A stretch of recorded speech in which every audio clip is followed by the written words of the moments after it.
It is iPhone launch day, and here we are. This is the iPhone XS Max.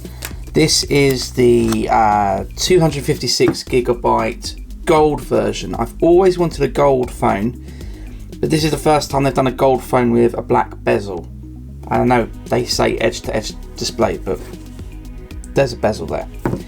So, you know, this is the first opportunity I've had to get one, which is really cool. I'm really looking forward to seeing what it's like. I got 256.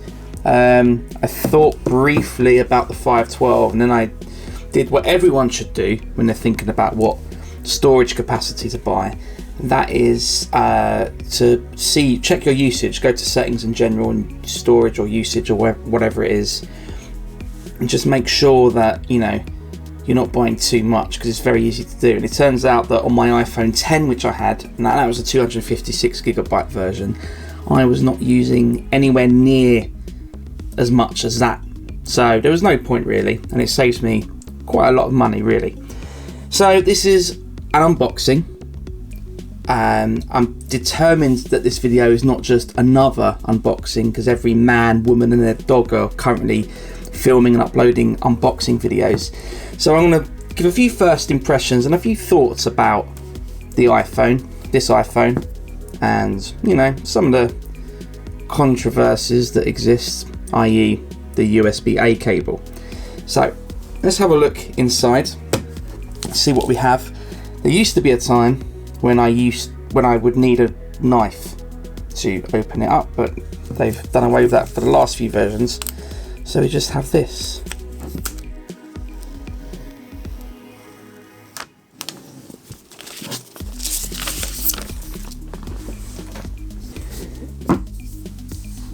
Okay, here we go.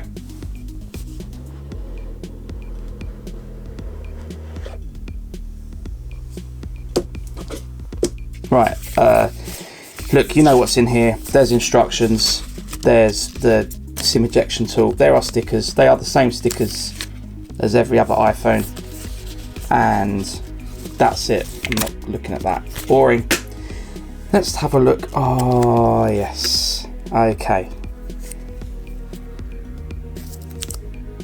Cool. Let's talk about its size. I had the 10. It was too small. It was comfortable to hold, but I missed having a big screen. We have the big screen here. I still feel like I can use it one-handed, and that's kind of a big deal. It's a huge screen on this, but I think I could easily do what I need to do. Get to the control center quite easy, no problem. Wow, that's very cool. Okay, there are accessories in the box. There are earpods. There's a plug, UK plug. There's probably a USB cable. You know what you're getting. It's an iPhone. Let's have a look at this phone. Here we go. Here's the sound of the cellophane.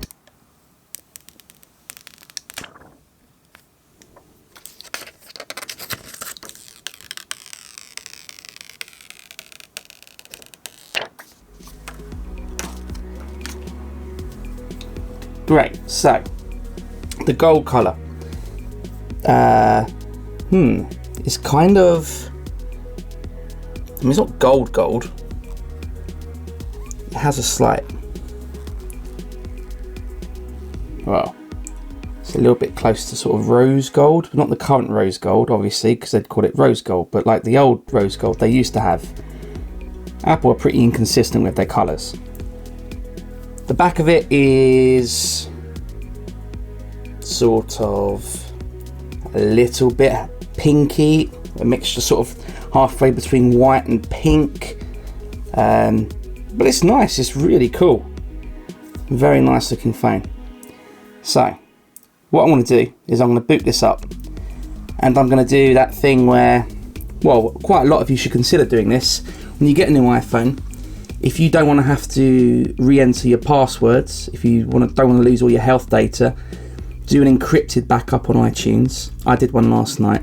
So I'm going to restore the backup to this phone, and then I'll come back and give some of my first impressions. So that took an hour. So regarding my previous advice, if you are not really bothered about entering in your passwords and some of the encrypted data, then really don't worry about an encrypted backup, because that took forever. Anyway, here's a few thoughts on the phone. So, as I kind of said earlier, it's a bigger phone, we get that. But as I say, when you have it in your hand, it doesn't really feel like it's that much bigger than the iPhone 10 or the regular size 10s. So, you know, I don't feel like it's going to be uncomfortable to hold. It feels really good. And yeah, I mean, it's a good size. It's not, I don't feel like, whoa, it's massive. So a few things about using the phone.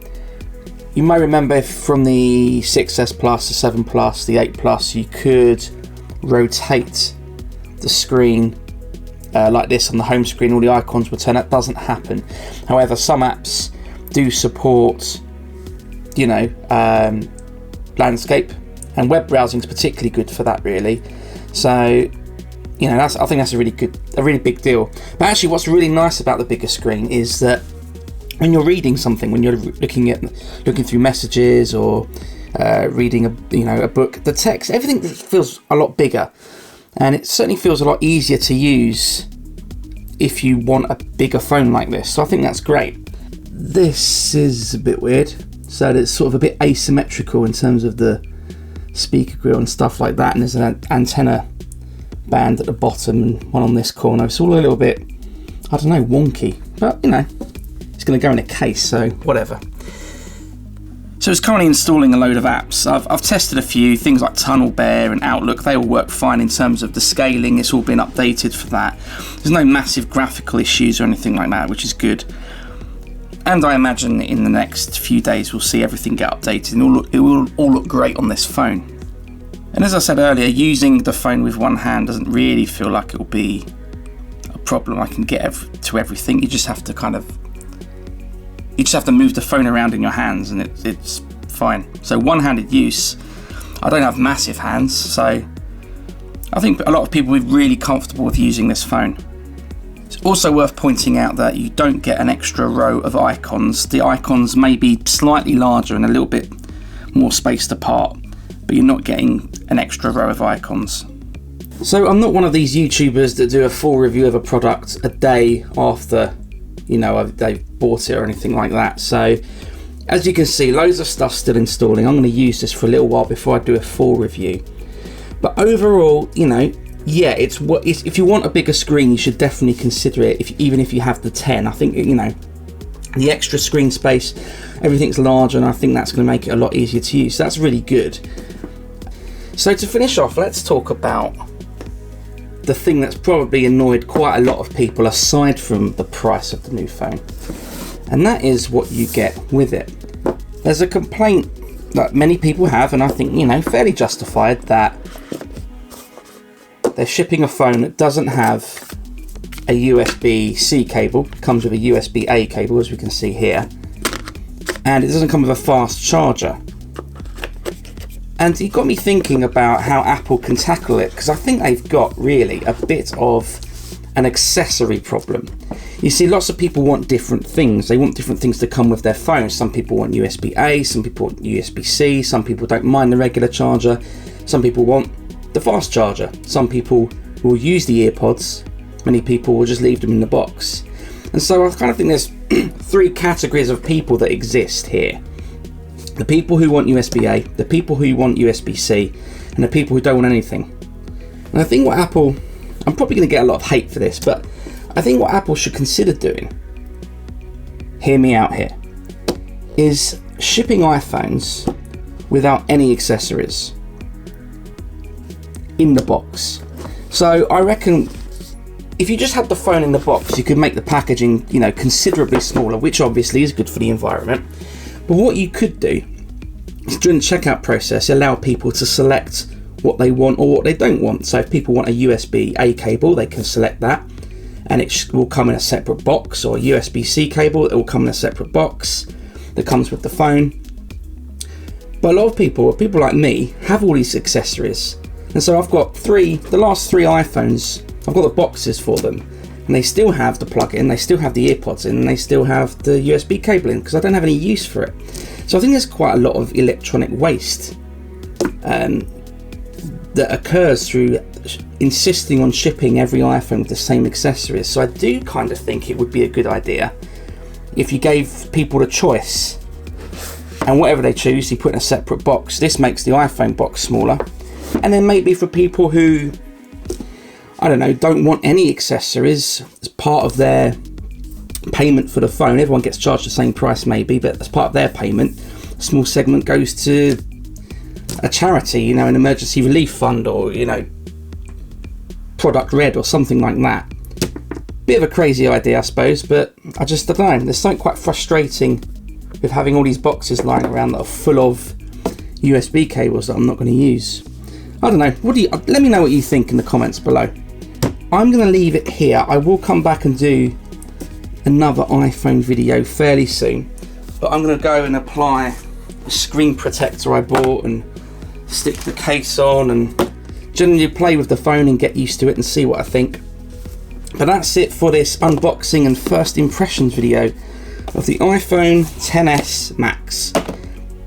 If you found this video useful, please like, comment and subscribe, and I'll be back soon with another video.